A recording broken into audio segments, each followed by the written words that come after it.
Is Elaine Didier, and it's a great privilege for me to serve as director of both the library in Ann Arbor and the museum here in Grand Rapids. I want to especially welcome you on a fall evening that feels like midsummer and commend you for choosing to spend time with us this evening, because we have a wonderful program and a wonderful exhibit tonight. Tonight we celebrate the opening of our new exhibit called Eyewitness, American Originals from the National Archives.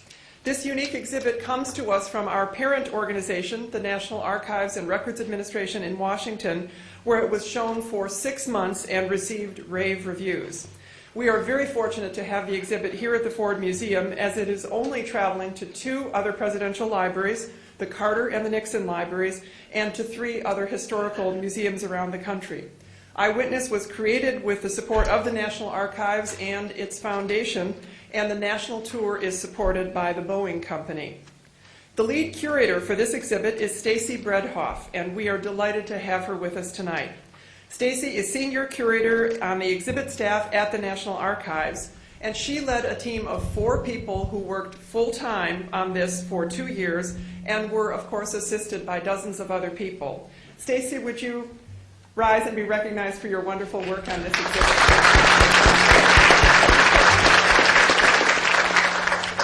Stacy has graciously agreed to offer guided tours of the exhibit following this presentation, and I urge you to take advantage of her expertise while she's here in Grand Rapids. It's not every exhibit that we bring in where we have the lead curator with us, so this is a really special opportunity. I also want to recognize the efforts of Ford Museum staff involved in planning for this exhibition, as every site for a traveling exhibit is differently designed, and so the local team is as important as the national team. Our Ford Museum team consisted of Jim Kratzis, our deputy director, Don Holloway, who is also helping out as a photographer tonight. Jamie, we wear many hats here, believe me. Jamie Draper, who handles our collections. Bettina Demetz, who does design for us. Kristen Mooney, who handles public affairs. And Barb Packer, who led development of a unique curriculum packet, which will be distributed to area teachers. We had a wonderful orientation program for teachers and docents yesterday, and that curriculum packet was a key part of it. So I want to thank our local Ford Museum team as well.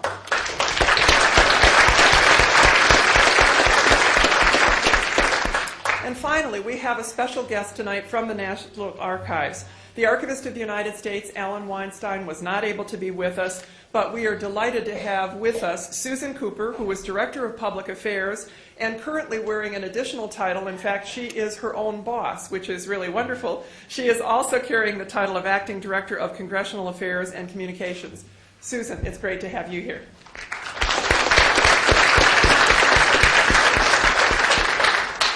The Eyewitness exhibit draws on the stacks and the vaults of the National Archives to share vivid accounts of significant events in U.S. history spanning more than 200 years.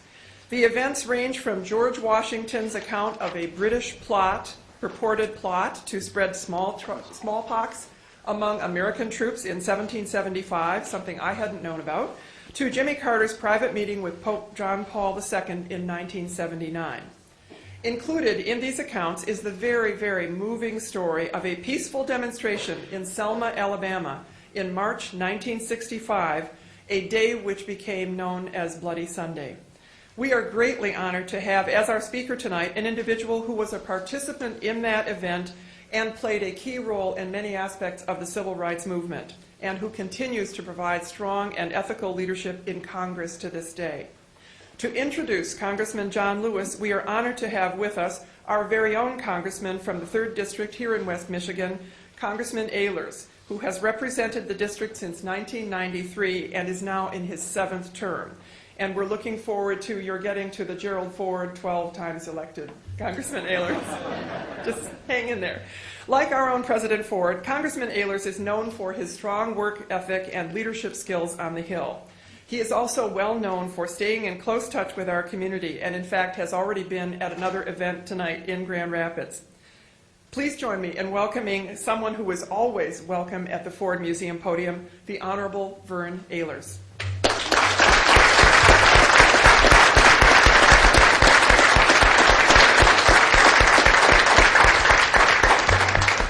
Thank you very much, It's a great pleasure to be here tonight and to introduce a friend and a colleague whom I respect greatly. But I do want to give you a choice of the long introduction or the short one. But I won't use the long one, but I encourage you. It's still available in bookstores. It's the story of John Lewis, Walking with the Wind, a memoir of him and of the movement that he was involved in. You'll learn more about that tonight. But the person we have here tonight is a genuine hero. You hear that word a lot, but usually it's directed toward people with a military background who have shown exceptional courage in facing danger under battle and going into the worst possible situations, armed to the teeth, and dealing with the problem in spite of the danger to themselves. Today we have a genuine hero who is not a military hero, but who in fact showed at least as much, if not more, courage.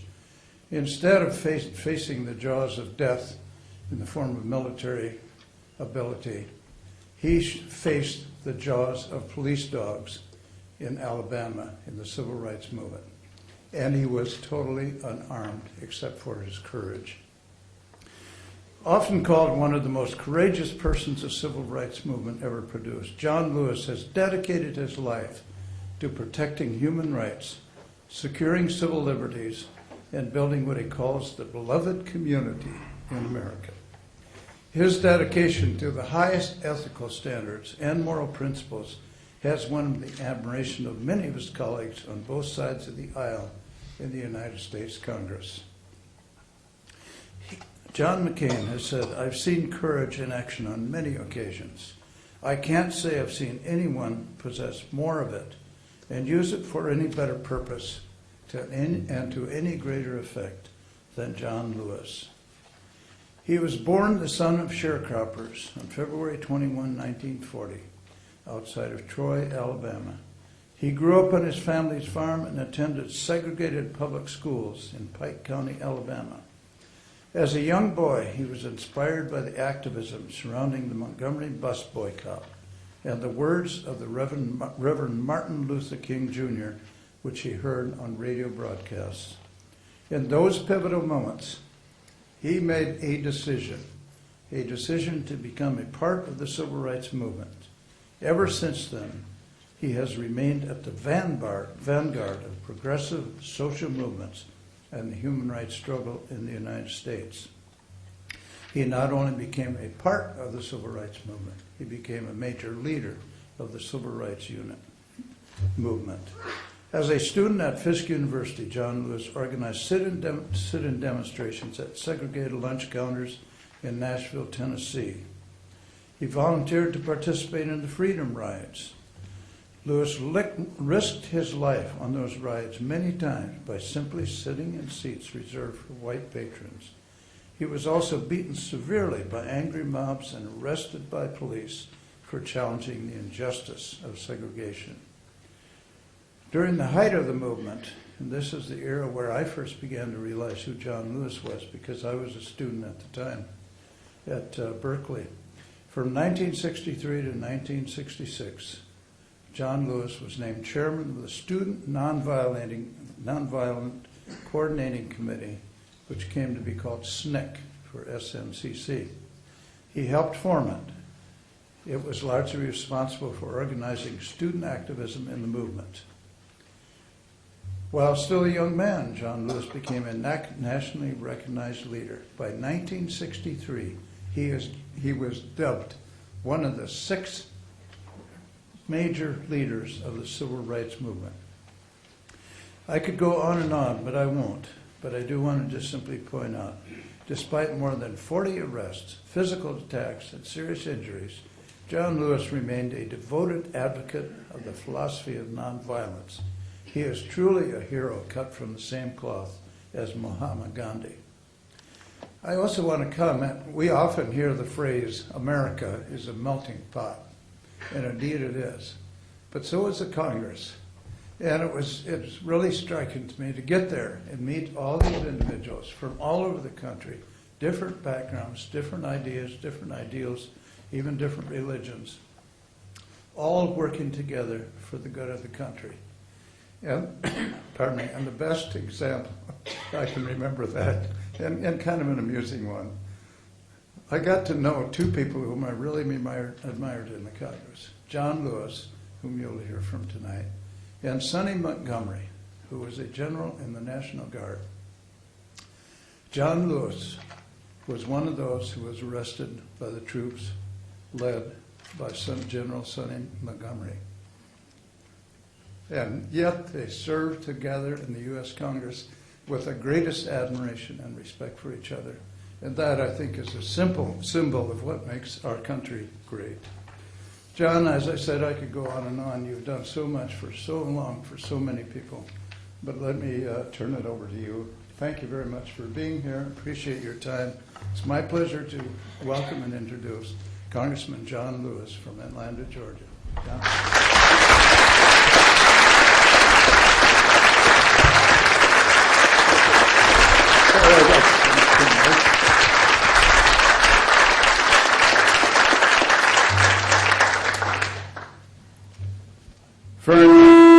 My friend, my colleague, thank you for those kind words of introduction. Let me just say tonight that I'm delighted, very happy, and very pleased to be here. To come here and have an opportunity to tour and visit Gerald Ford Presidential Museum, to walk through history, is very moving, very touching. To be here with the wonderful people from the National Archives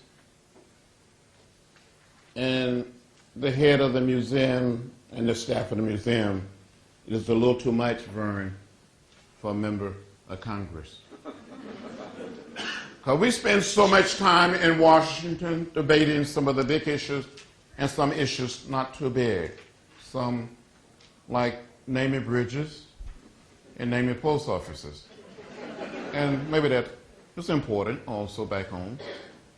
But Vern, I want to thank you for your friendship and for being so wonderful and being a wonderful friend. You heard in the introduction that I didn't grow up in a big city like Grand Rapids. I didn't grow up in a big city like Detroit, a Lansing, a Dearborn, a Birmingham, a Montgomery, a Washington, a New York, or Chicago. I grew up on a farm in rural Alabama about 50 miles from Montgomery, near a little place called Troy. And my colleague is right. My father was a sharecropper, a tenant farmer. But back in 1944, when I was 4 years old, and I do remember when I was 4, my father had saved $300. And with the $300, he bought 110 acres of land. It's a lot of land for $300. On this farm, we raised a lot of cotton and corn, peanuts, hogs, cows, and chickens.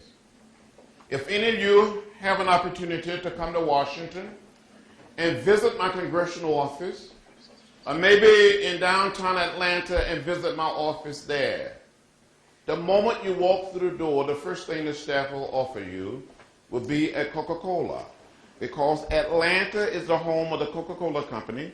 Coca-Cola provides all members of the Georgia Congressional Delegation with an adequate supply of Coca-Cola products to be made available to our visitors. Every now and then I may have a Diet Coke. The next thing the staff will offer you will be some peanuts, because in the state of Georgia, like in the state of Alabama, we raise a lot of peanuts. And the Georgia Peanut Commission provides us with peanuts. I don't eat too many of those peanuts. And I don't want any of you to tell the Peanut Commission people back in Georgia I don't eat too many of those peanuts. I got on a flight today to fly from Atlanta to Grand Rapids, and the flight attendant tried to push some peanuts on me. I said, no, thank you, I don't care for any peanuts. I ate so many peanuts when I was growing up in rural Alabama, I just don't want to see any more peanuts. I told some of the people earlier tonight And when I was a little boy, it was my responsibility to care for the chickens. And I fell in love with raising chickens like no one else could raise chickens. Now, how many of you here from the great state of Michigan or from Grand Rapids know anything about raising chicken? Anybody know anything about raising chicken?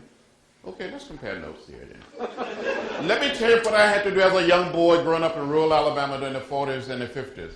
To take the fresh eggs, mark them with a pencil, place them under the setting hen, and wait for 3 long weeks for the little chicks to hatch.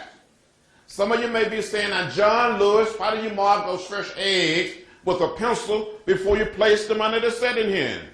Well, from time to time, another hen would get on that same nest, and there would be some more eggs. And you had to be able to tell the fresh eggs from the eggs that were already under the setting hen. Do you follow me? That's okay. You don't follow me. That's all right.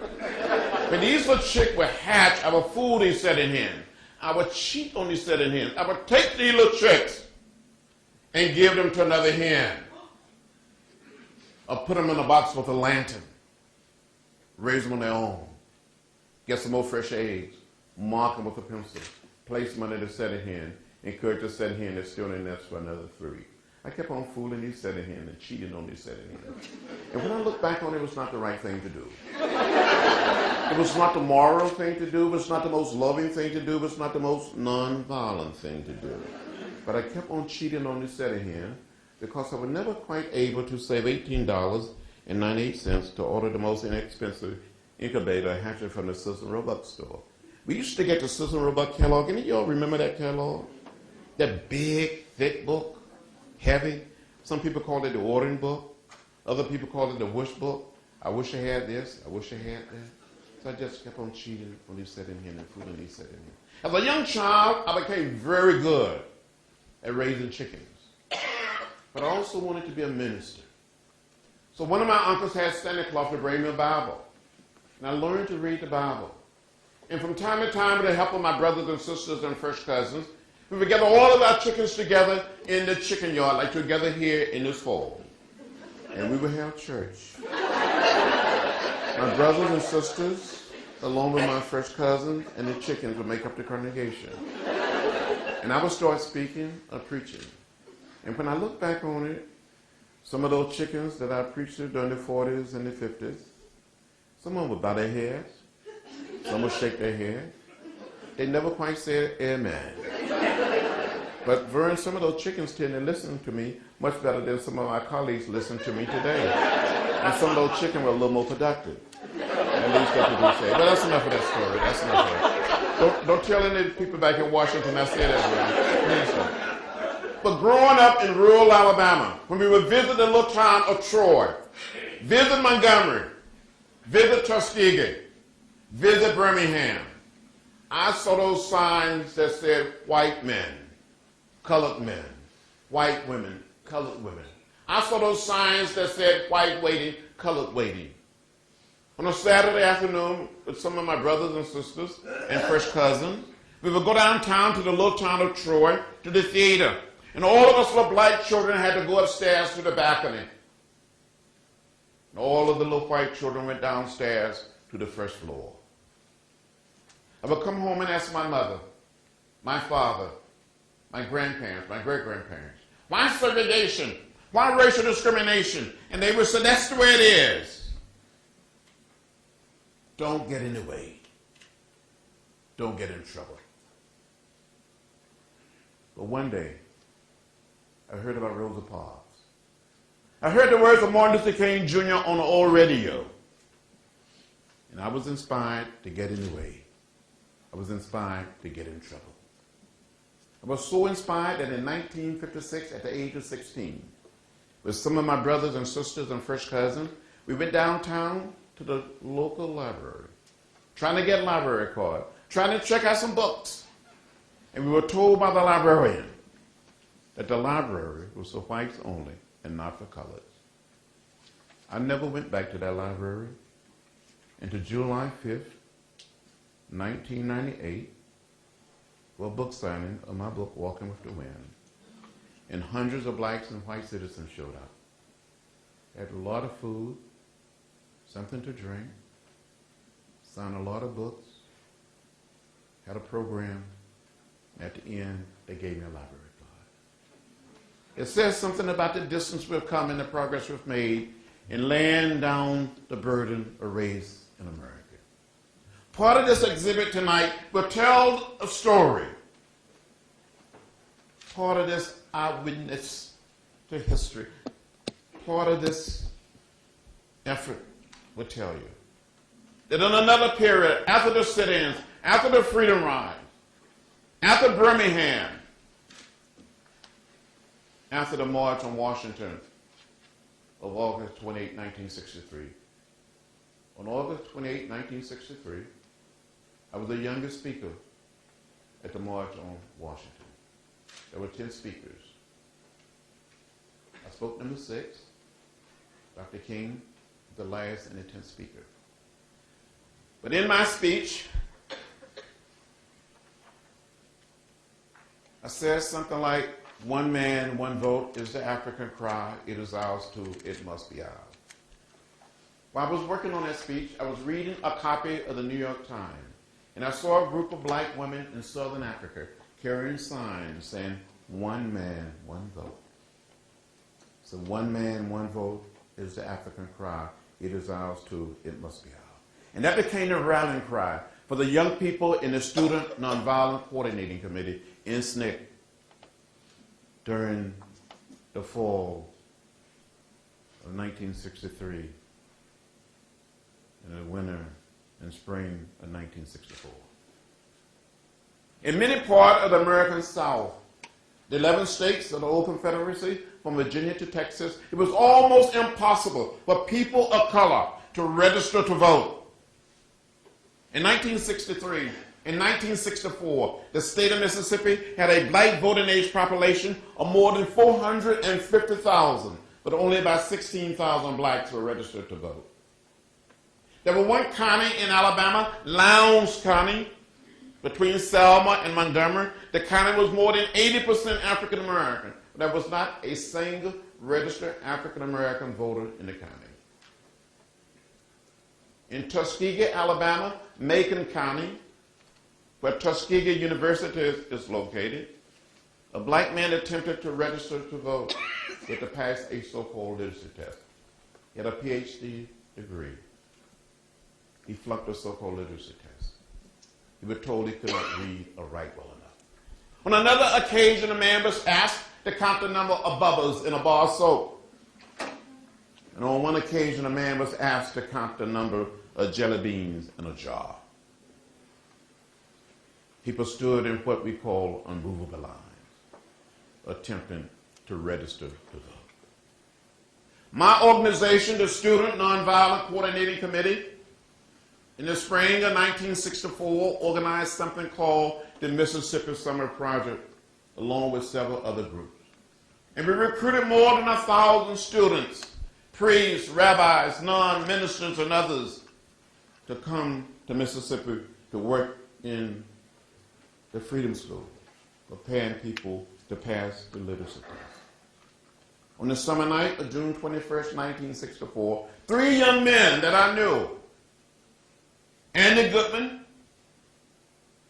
Mickey Scherner, white, James Shaney, African American, went out to investigate the burning of an African American church that was to be used for voter registration workshop. These 3 young men were stopped by the sheriff, later arrested, taken to jail that night, and later that evening they were taken from jail by the sheriff and his deputy, turned over to the Klan, where they were beaten, shot, and killed. These 3 young men didn't die in Eastern Europe. They didn't die in the Middle East. They didn't die in Central or South America. They died right here in our own country, trying to get all of our citizens to become participants in the democratic process. That was a sad and dark hour for the civil rights movement. But we didn't give up. We didn't give in. We didn't become bitter or hostile. We kept the faith. On July 2nd, 1964. President Johnson signed the Civil Rights Act in 1964. And because of what had happened in Mississippi, he ordered the FBI director to open an office of the FBI in Jackson, Mississippi. And he called out the Marines to help look for the bodies of these 3 young men. 6 weeks later, their bodies were discovered buried under a mound of dirt. We continue to struggle. We continue to fight. Dr. Martin Luther King Jr. received the Nobel Peace Prize in December 1964. He come back to America, meet with a group of us in New York who welcome him back, go on down to Washington, meet with President Lyndon Johnson at the White House, and he tell the president, we need a strong Voting Rights Act. President Johnson tell Dr. King in so many words, we don't have the votes in the Congress to get a Voting Rights Act passed. I just signed the Civil Rights Act. Dr. Martin Luther King Jr. come back and meet with a group of us in Atlanta and said we would write that act. And he made a decision to join us in Selma, Alabama. In Selma, Alabama, and Dallas County, Alabama, in 1964 and 1965, only 2.1% of blacks of voting age were registered to vote. People stood day in and day out trying to become registered to vote. It didn't matter whether you lived 10 miles from the courthouse, 30 miles from the courthouse, or 40 miles from the courthouse. It was the only place you could attempt to register. And the only time you could attempt to register was the first and third Mondays of each month. And in order to get a copy of the so-called literature test, you had to come down to the courthouse, go up some steps, go through a set of double doors. But in Selma, Alabama, and Dallas County, you had a sheriff who guarded the courthouse and guarded the double doors like it was his own home. His name was Jim Clark. He was a very big man. He was mean. He wore a gun on one side, a nightstick on the other side. He carried an electric cat prodder in his hand, and he didn't use it on cows. He wore a button on his left lapel that said never. And I will never forget the day when I was supposed to lead a group of black men and women to the courthouse. To be exact, it was January 18th, 1965. At that time, I had all of my hair. I was a few pounds lighter. We get to the top of the steps. Sheriff Clark looked at me and he said, John Lewis, you're an outside agitator. You're the lowest form of humanity.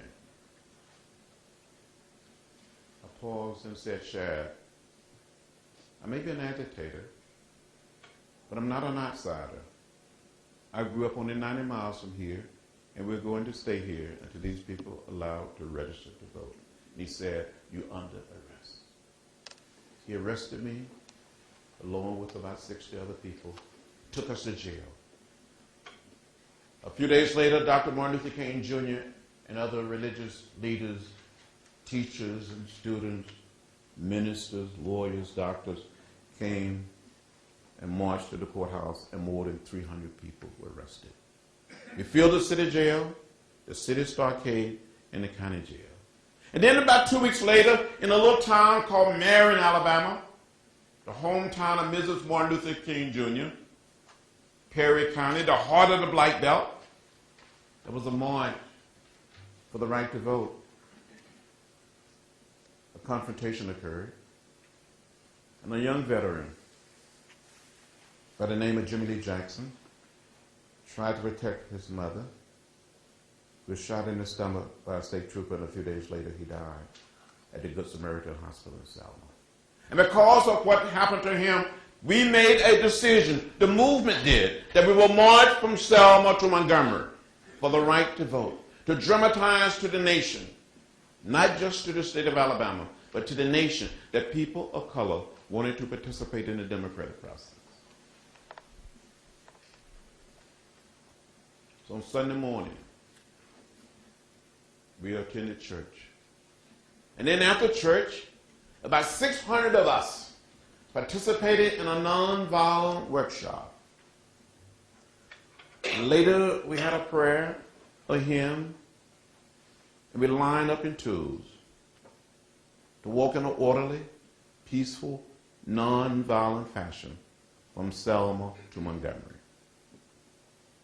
You will see in the exhibit that I was walking beside a young man by the name of Jose Williams, who was on the staff of Dr. King's organization, the Southern Christian Leadership Conference.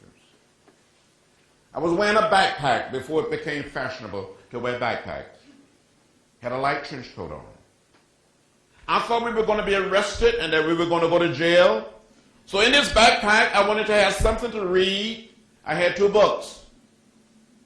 I wanted to have something to eat. I had an apple and I had an orange. That wouldn't last long.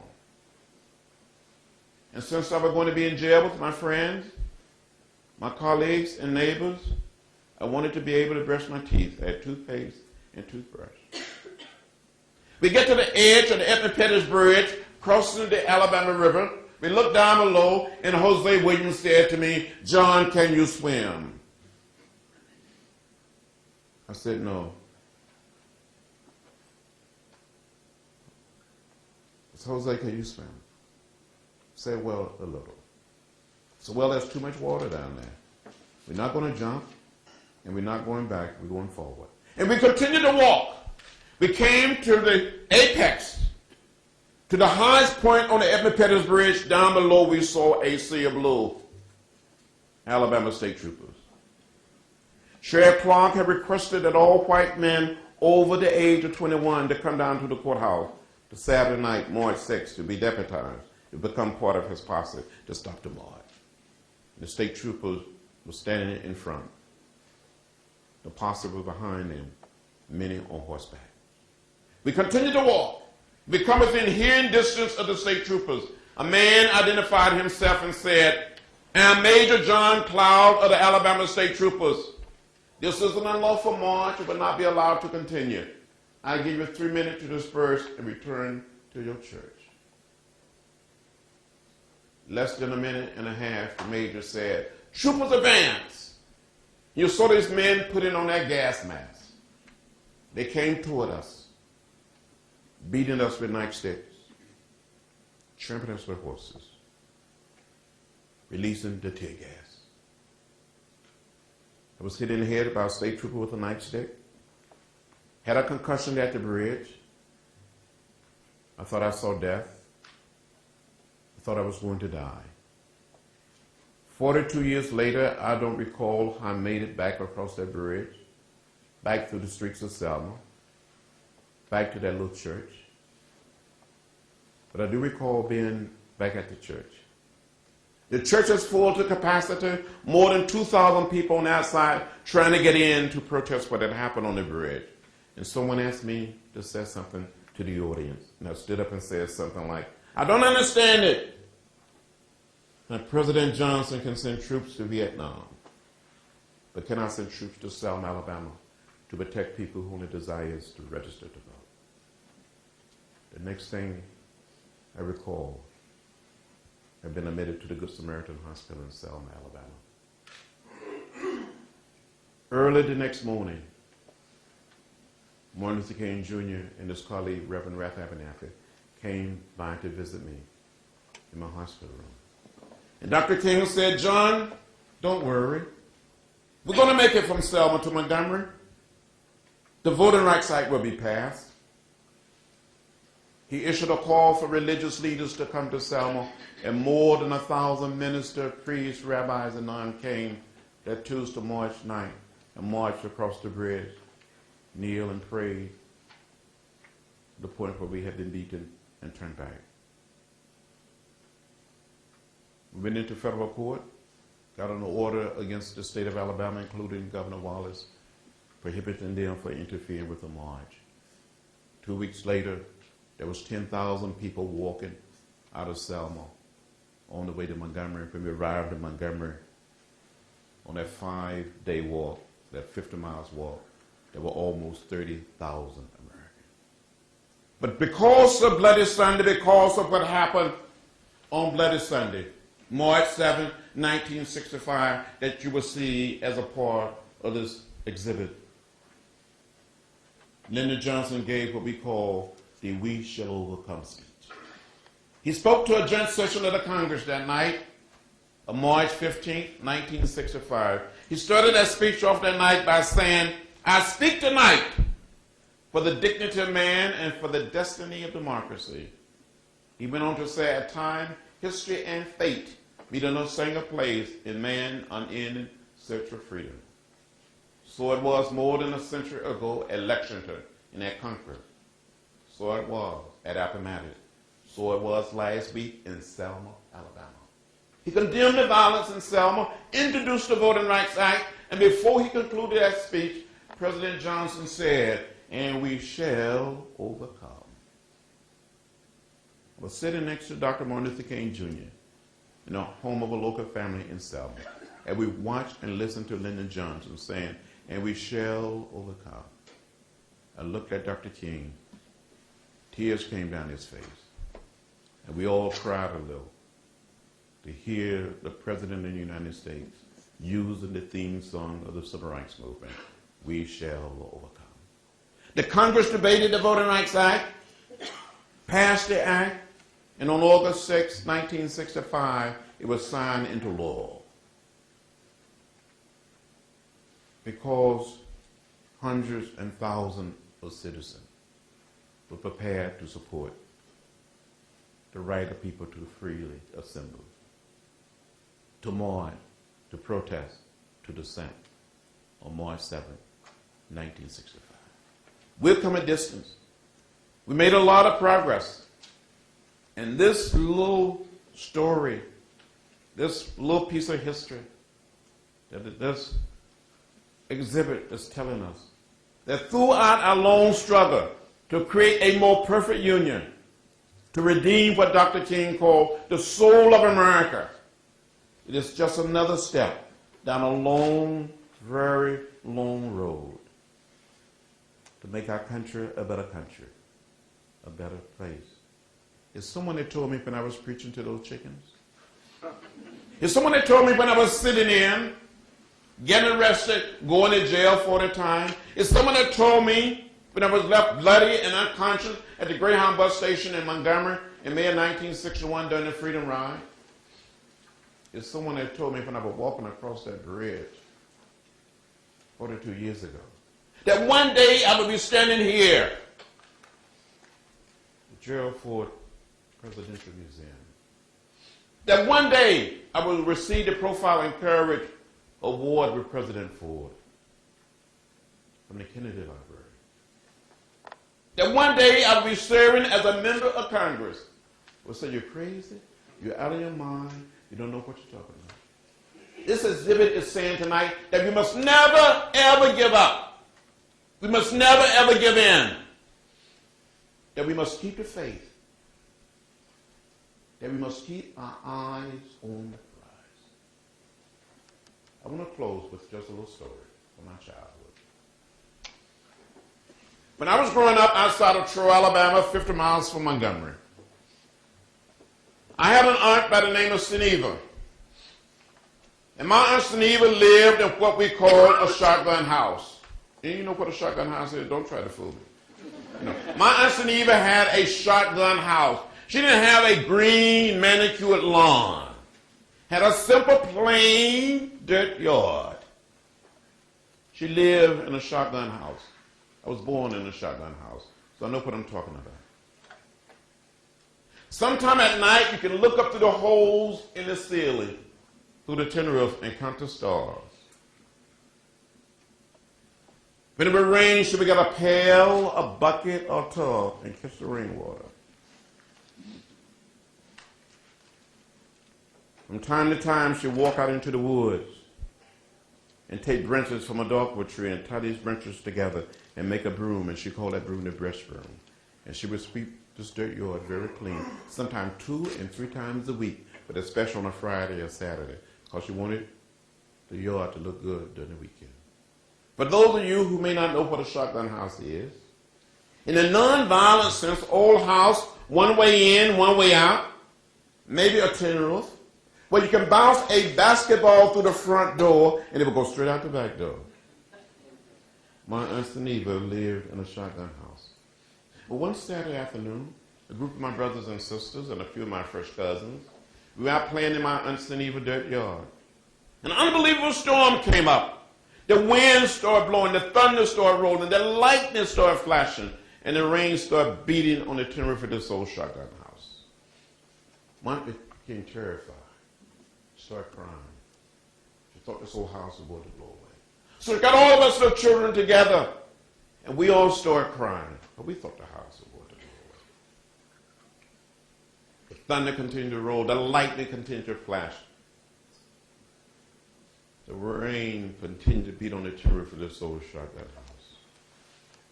And when one corner of this old house appeared to be lifted from its foundation, one had us to walk to that corner to try to hold the house down with our bodies. When the other corner appeared to be lifted, one had us to walk to that side to try to hold the house down with our bodies. We were little children walking with the wind, but we never, ever left the house. This exhibit would tell you, like the civil rights movement, that the wind may blow, the thunder may roll, the lightning may flash, and the rain may beat on our old house. Call it the American house. Call it the house of Michigan. Call it the house of Grand Rapids. Call it the house of the Gerald R. Presidential Museum. We all live in the same house. From the days of Washington to the present. It doesn't matter that some of our forefathers and foremothers came here in different boats or different ships. But we're all in the same boat now. It doesn't matter whether we're black or white, Hispanic or Asian American or Native American, whether we're Democrats or Republicans or independent. We're one people. We're one family. We're one house. The exhibit tonight is saying that you will walk through. It's saying in effect that we all have an obligation, that every generation, that we must do our part to hold the house together. Thank you very much.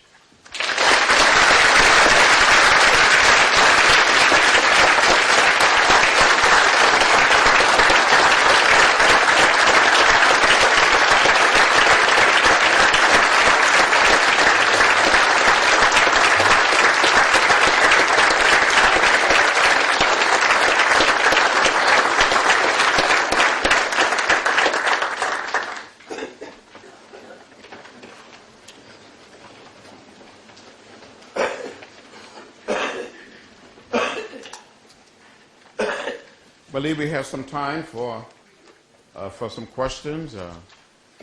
Anyone have any questions? Yes, ma'am.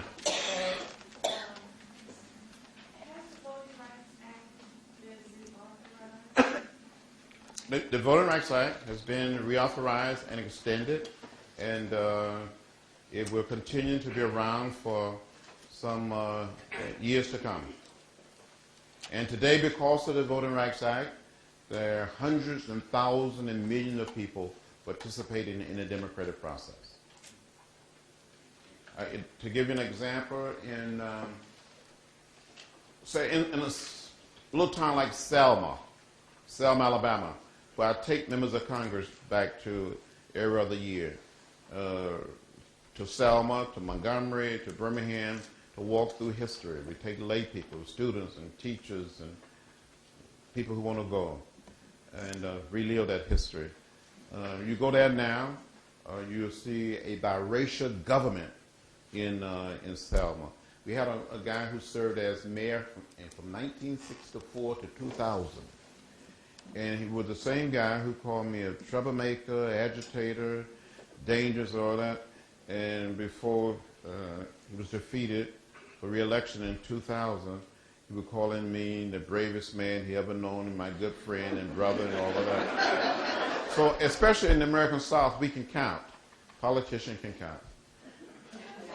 So, and it's not just in the towns and cities, but in small towns and rural communities, you see people working together in a wonderful fashion.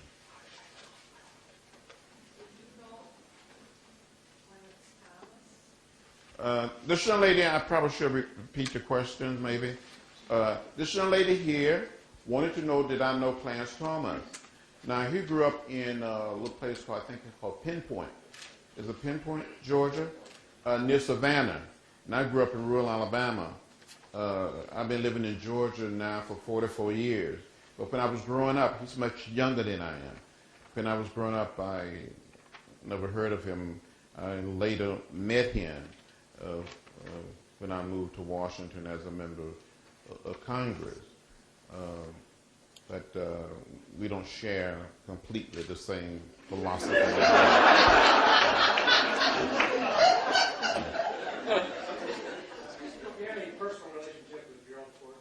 Yes, matter of fact,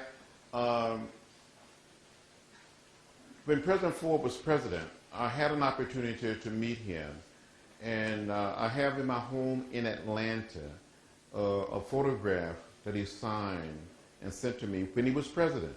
I met every single president since JFK, and President Ford was one of the nicest human beings that I ever met.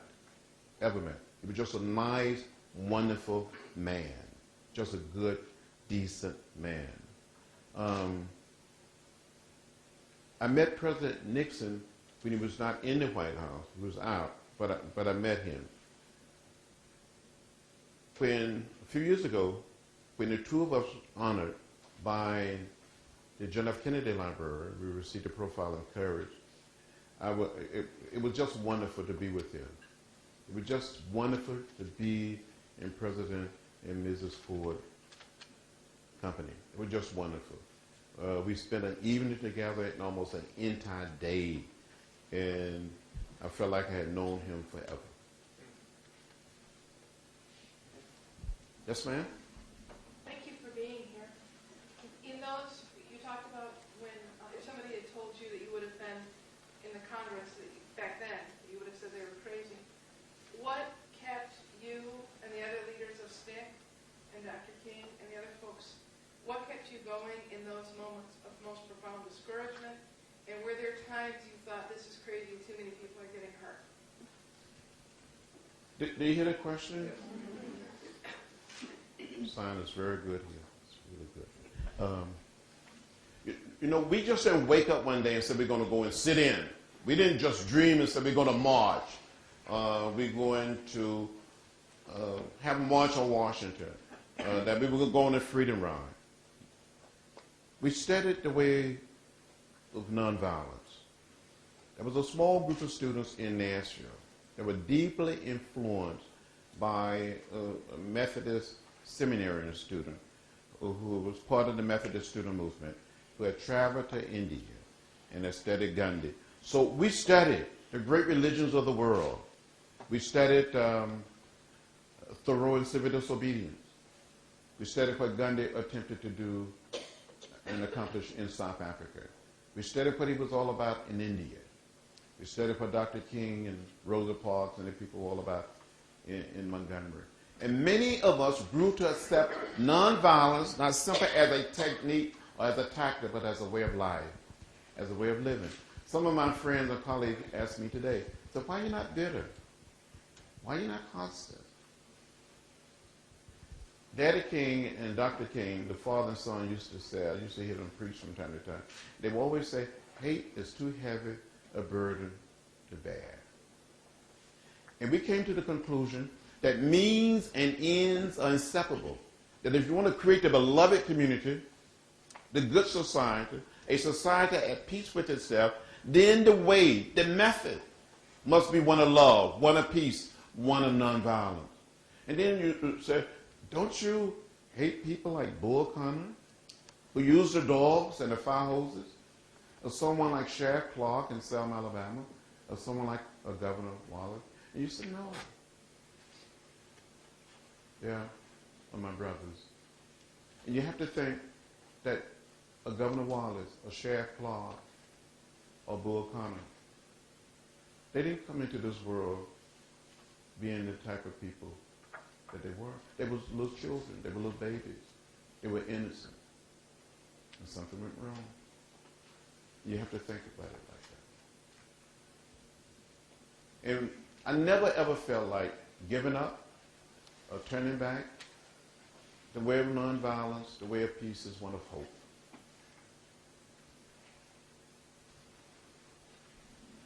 Yes, sir.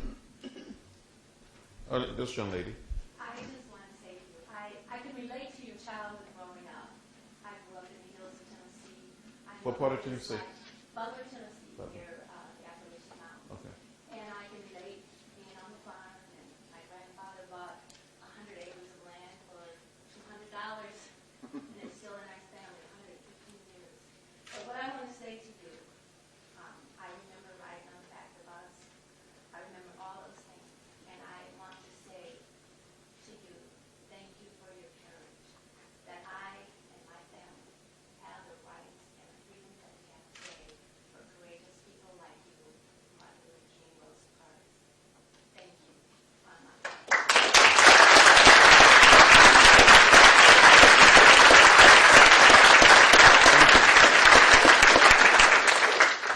Appreciate the word. Thank you. It is an honor. Well, thank you. Yes, sir. I just wanted to, just for my question, offer a word of thanks as well. I had, in a past life, worked for your colleague from Texas, Eyewitness Johnson. Oh, yeah. I have not been Don't you serve on the committee with I interned for this year. Oh, okay. Okay. But and during that time, I just recall you and many other members just being wonderfully gracious to us congressional staff members, saying hello before we even got a word edgewise out to many of you. And that doesn't happen a lot in Washington either. Don't go back to Selma. I hope so. But regarding movements, marches, convictions, and just continuing to fast forward to today, did you see, as a lot of commentators would like to make note of, many of the young people who went down to Jena, Louisiana, notwithstanding the legal and racial issues, do you feel or maybe are encouraged or hopeful that it is a movement, or is your view maybe that was a wonderful and, I guess, notable one-time event, but do you see similarities to how SNCC was formed and who was behind it, and a lot of these people who went down the last few weeks who were college students themselves? No, I feel encouraged. Give me a great deal of hope. The one thing that made Dr. King so happy and moved him when the young people started sitting in, when the young people went on the Freedom Run, when the young people got involved in voter registration work, because he had the feeling there that his message of nonviolent, direct action, was getting out there, that another generation. And sometimes it seemed that young people, and they're very complacent and so silent and not speaking up and speaking up. And I think what happened in Louisiana sort of said that young people are not that silent, that they're prepared to speak up and speak out and stand up. Well, it's very encouraging, really. And I think in every so often, we need people who continue to get out there and push and pull. So I'm very, very hopeful, very optimistic. I said to young people sometimes, I said, we didn't have a website. We really did. We didn't have a fax machine. We didn't have a cellular telephone. But we used what we had to bring about a nonviolent revolution of values and ideas. And our country is so different and so much better today because I think the seeds that were planted. And many of the young people that came out of the movement, if they're not in politics, they're working for museums, some went to Peace Corps, working, doing good work at the local grassroots level. They're still building, they're still active, and that's a good thing. Teaching in schools, high schools, and colleges, and universities. That's a good thing. Did I see? Yes, ma'am. I'm just curious, my children criticize me for watching too much C-SPAN, so I see a lot of these types of discussion on C-SPAN. If you were to evaluate the media coverage that you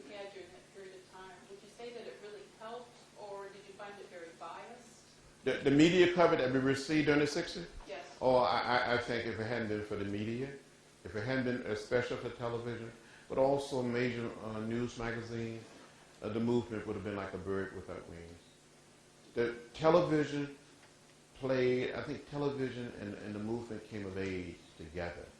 But people were able to see things. They saw these well-dressed young people sitting at a lunch counter, just waiting to be served, working on a paper, reading a book, looking straight ahead.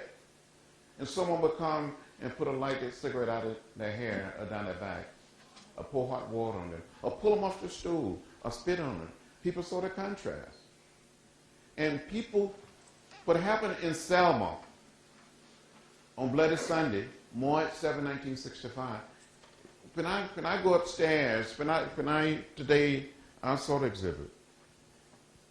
But it's even, when I see the video of the still photograph, it's hard for me, and I see myself there. I see myself laying down, being knocked down,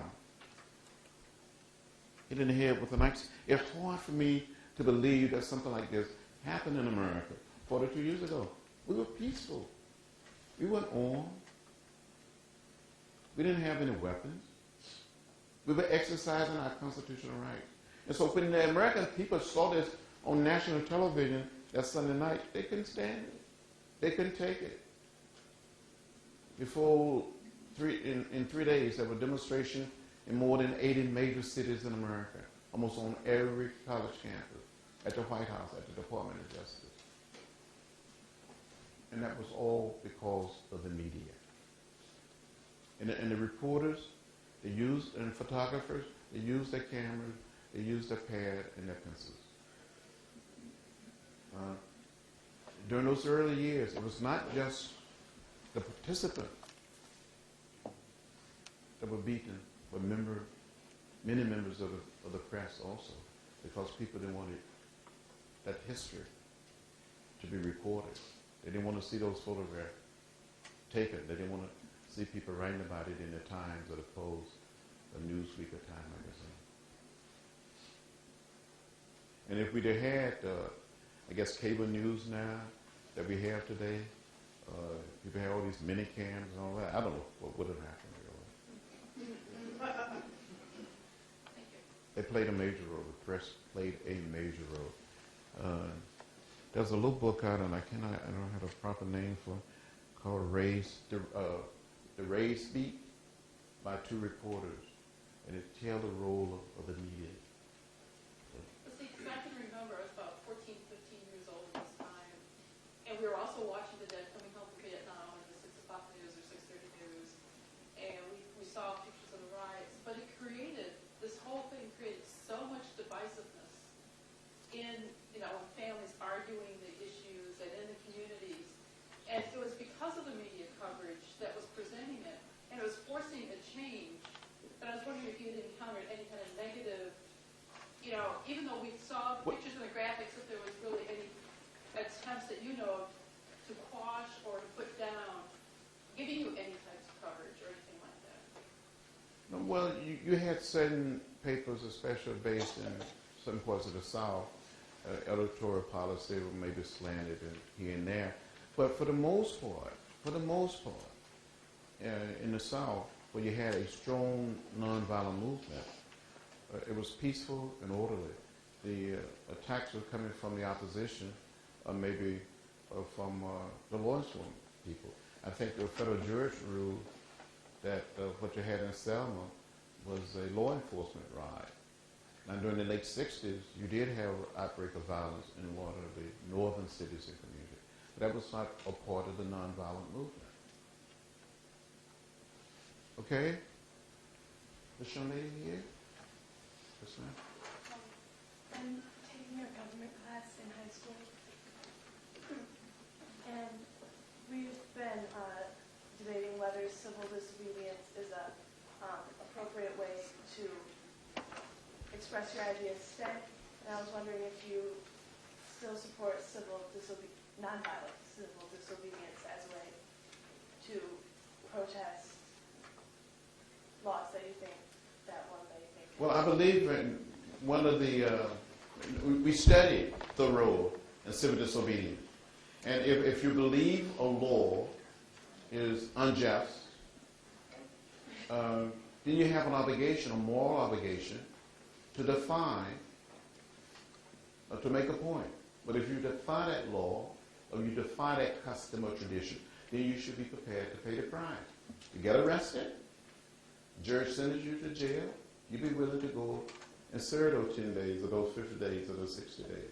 And we did it during the Freedom Ride. See, many times in the South, when we were arrested, we weren't arrested because of, on the issue of segregation or racial discrimination, but they used trump-up charges like disorderly conduct. We were orderly, just sitting there, waiting to be served, disturbing the peace.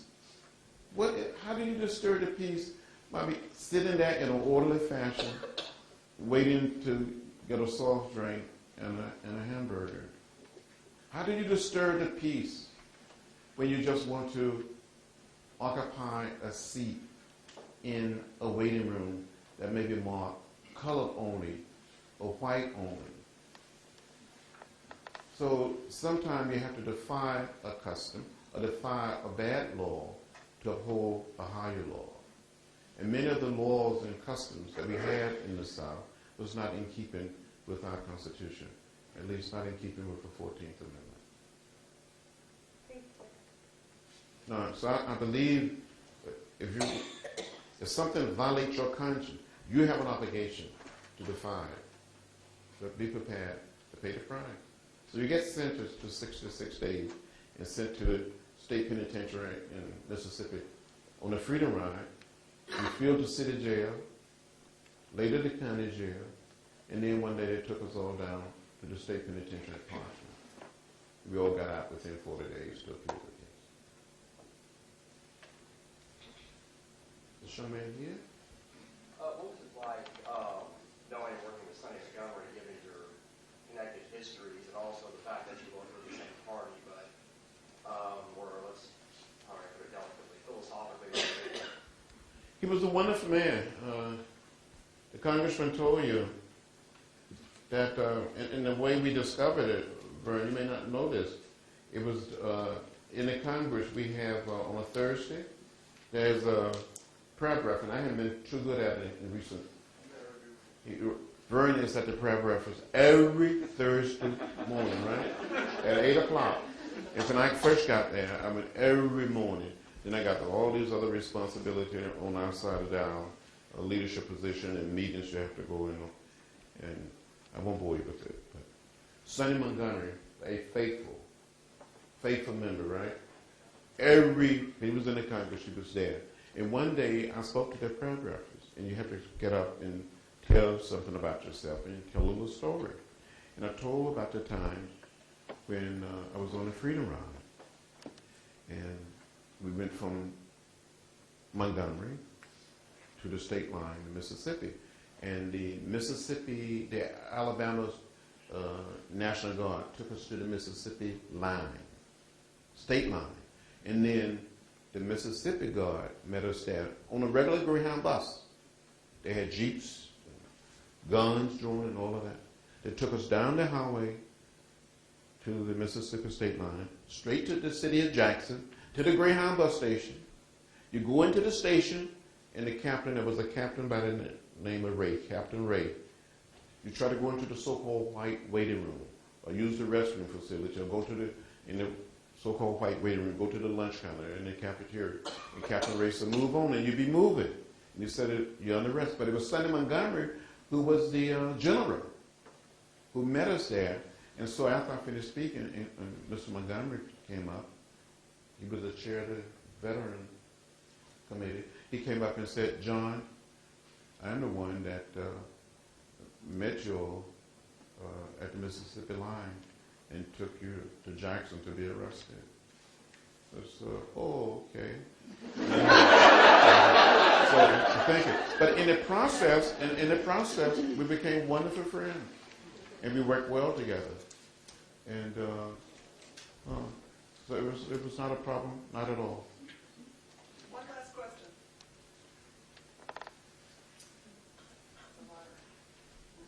But this young lady, we haven't heard from this young lady. I think we've heard from this young lady. So, Madam Director, if we take this young lady and this young man, is that okay? Okay. Good evening, sir. It's a pleasure to hear you speak. My question is in regards to something that you referred to about the fact that a lot of the incidents that you shared from your life just happened 42 years ago.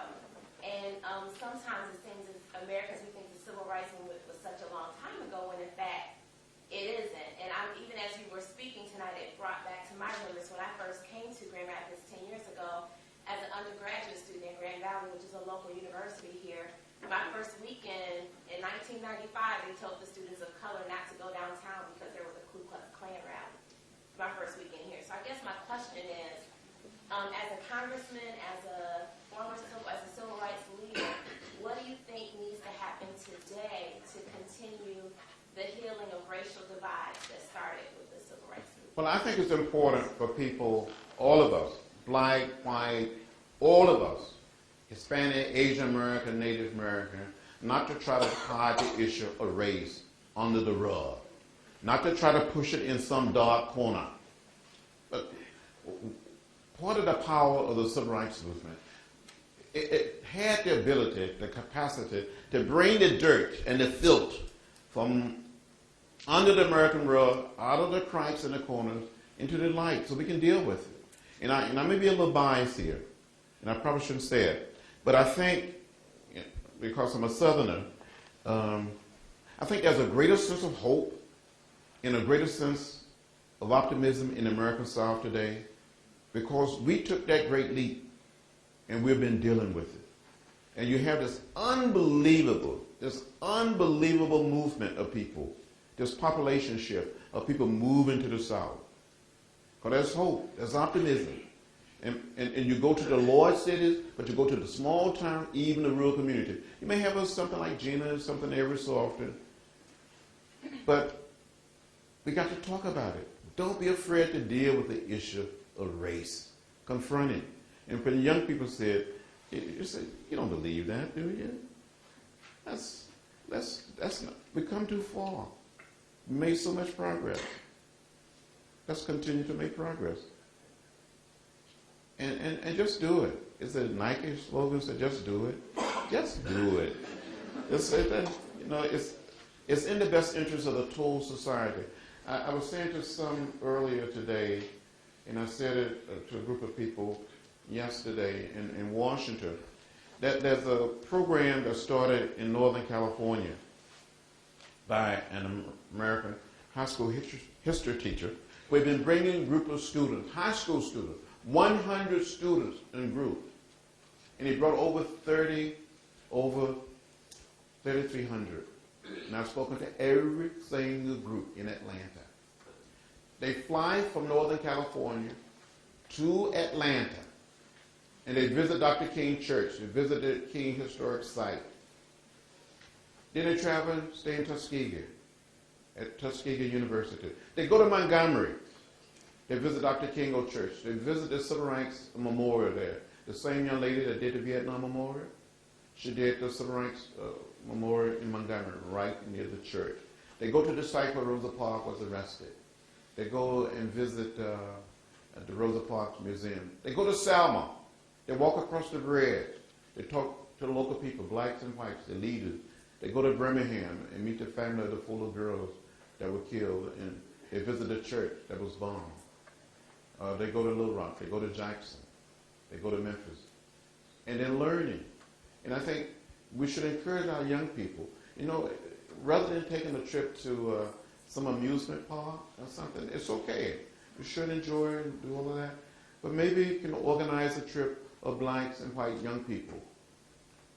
Travel together to Montgomery, to Selma, to Birmingham, student groups, church groups, university groups. We take members of Congress back, and I've seen black and white members, Democrats and Republicans, conservative members, moderate, liberal members. On one occasion before Governor Wallace died, we took him by his house. Governor Wallace was laying up in his bed, watching the Wallace story. I think it was on TNT with a cigar in his mouth. And I noticed some of my white colleagues, especially those from the North, was reluctant to shake his hand. And when the black members of Congress got up and said, "Hello, Governor," and I guess that they had a little executive session with themselves, I guess. I don't know what happened to them. But I think they said, well, if these black guys are doing it, I guess it's all right for us to do it. So apparently they didn't want to have the pictures taken with Governor Wallace. They didn't want to get in the papers back home. But it's a different world. And I hear some young black people from the north say, my mother won't let me go south. My grandparents said, we can't go to Alabama. We can't go to Mississippi. It's not the same world. It's a different world. We got to get people out to learn, to study, and to share, and not be afraid. They're going on too long. Yes, sir. Thank you for taking my question. I deeply honor your commitment to nonviolence, and I have a 17-year-old son, and we seem to be engaged in an endless war in Iraq, and I was wondering your views regarding a national draft to share responsibility of that war between all classes and races. Well, I'm not for a draft, but I do believe, I'm not for a national draft, but I do believe that all of us need to be called upon to do something, to give something back, to share. And right now, the only people that are sacrificing are young men and our young women in harm's way. And I don't think that's fair.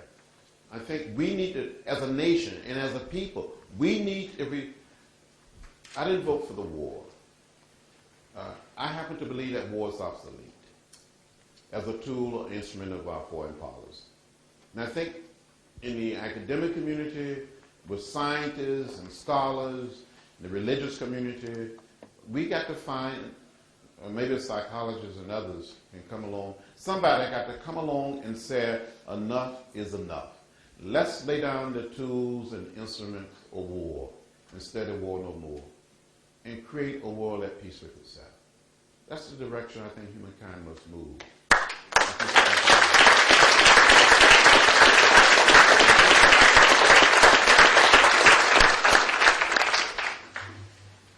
Before you leave the podium, sir, I have something very special, and I have to get it right here. Because you and President Ford received the Kennedy Center Profile in Courage Award on the same day, and yours in particular was for a Lifetime Achievement Award. That's the